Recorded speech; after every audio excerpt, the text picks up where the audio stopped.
about this, especially if you have a Tesla. That's why I'm doing this update, because we're doing two events. We're doing Southwest Florida Veg Fest this weekend, this Sunday the 16th. Go to SuperCharger.org, and then Miami Veg Fest we're doing the 22nd, which is the weekend after that, 6 days later.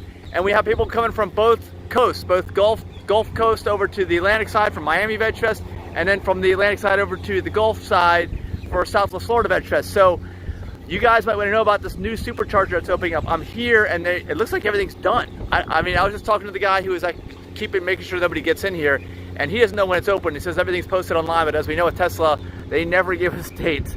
But if you have a Tesla, if you have an electric car, which we highly recommend you get an electric car, especially Teslas, they're awesome. We're gonna have electric car displays at both of our events, so if you're driving across Alligator Alley, this is for you. That's why I'm making the video. Let's switch the camera around. You can see we're at a truck stop here, and this is it. This is the SuperCharger area.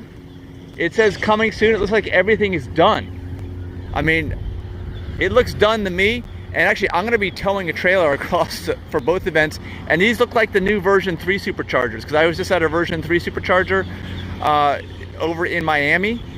Actually, that was this morning. And these look the same. And the way you can tell if it's version 3 or not is because of, well, on this one there, it doesn't have anything on it. If you're familiar with Tesla SuperChargers, first of all, if you don't have a Tesla, you don't know what this is, you don't know why this is even important. You're like, why in the hell is this guy making this video? Well, this is important for range anxiety. You heard of range anxiety?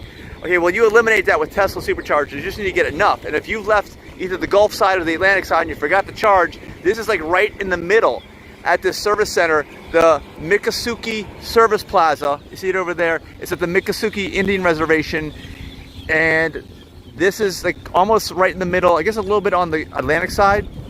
And you can see this, if you're familiar with Tesla SuperChargers, this hose right here is smaller. It's thinner than the regular hoses. The regular hoses are like, I don't know, almost twice as thick, maybe a third as thick.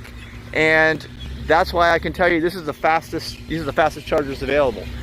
And it is really gonna come in handy if you forgot, like I said, you forgot to charge, or if you are towing like me. If you're towing, this is going to be a godsend, and I really hope this opens before Miami Veg Fest, because I'm going to have to tow my trailer from the Gulf side of Southwest Florida over to Miami Veg Fest. So this is going to be like really, really great, and there's all kinds of birds in that tree up there. So anyway, if you have a Tesla, comment. If you've used version 3 SuperChargers, give us a comment too. Let us know your experience. My experience today was kind of mixed, because I have an older Tesla that doesn't benefit from version 3. You need to have a Model 3 right now with the new battery architecture. I think some of the newer Model S's and X's can, but mine's like an old one. Mine's 3 years old, if you can believe that's an old one now. So mine is not benefiting from what's going on with the new highest speeds. And what I found is that I noticed it ramps up very, very quickly, these version 3s. I mean, much quicker. It gets up to speed just like that, a snap of the fingers, right? Boom, you're at the top speed. But then it starts to taper even sooner. So the sweet spot is very low. I mean, the sweet spot is probably between 20% remaining battery charge and 40%. And after that, it slows down dramatically. So I was a little bit disappointed with an older Tesla. I feel like, well, maybe this is newer technology, but it doesn't work as well with the older battery packs, and that's what I'm finding. I'm definitely finding that, so if you guys have some experience with that, let me know, but definitely be wary of that. And also, these units have fans in them. They have fans in them that cool the units down. So I found that there's actually less fan noise in units over here on these big transformers. Actually, like, this plastic thing is messed up. It's not popped in place there. It needs to be, that's why the things aren't ready. But there's less noise over here at the transformers that get everything right off of the main power setting. I don't know why that person was in there. Maybe they're coming in here to look at the SuperCharger as well. I like these little colors here. They look cool. So that's the main, I think that's the transformer off the power supply. And then these are, I guess, Tesla transformers. I'm not exactly sure how all this equipment works. If you guys know, let me know in the comments. But these things make a lot less noise. So I think they have fans in them. Maybe they don't. But each of these stations now, each of these stalls have fans in them. So this is kind of like also an overview on the version 3 SuperChargers. And this is all, see also these signs.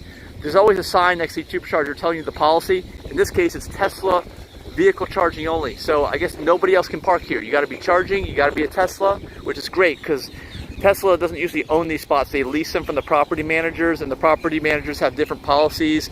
Some places let anybody park in these spots, and it says so on the sign. Some of them say you can only park for 10 minutes, you know, unless you're a Tesla car, and it just depends. So I don't know if these covers mean they're more ready or less ready than the ones without the covers. Maybe those like just got dropped in. But anyway, I'm looking forward. If you guys know the exact opening date of this thing, let me know in the comments. And I guess that's about it. I've got nothing else to report now. I'm so excited to see all this right now. So that's the end of our video. And before I go, remember, Southwest Florida Veg Fest. Even if you're coming from Miami, this site might be open for your Tesla before the weekend. I don't know. You know, that'd be awesome if it does. Southwest Florida Veg Fest, go to SuperCharger.org. It's our biggest event of the year, over 10,000 people. And then Miami Veg Fest is going to happen on the 22nd. Go to MiamiVeg.org. And so if you're coming from either coast, you got a Tesla, hopefully this thing will be open. See you at one of our events. See you soon. Bye. Oh, and we have electric car displays too at all of our events. Yeah.